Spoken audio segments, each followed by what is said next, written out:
na palakpakan si Ginang Kimberly T. Moralde.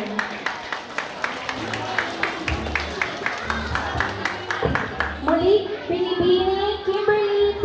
Moralde. Ngayon ay ating ng opisyal na sisimulan ang pinakahintay na paligsahan ng katutubong saya mula sa mga mag-aaral ng preschool.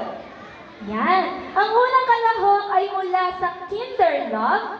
Ang kanilang ipapakita isang masigla at makulay na galaw ng kantang Paru-Parong Bukid.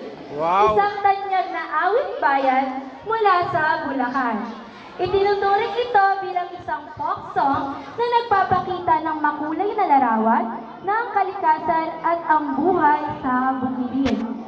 Ang kantang ito ay madalas na iniuugnay sa simpleng pamumuhay ng mga tao sa mga nayon, pati na rin sa kanilang mga damdamin at pagmamahal sa kalikasan.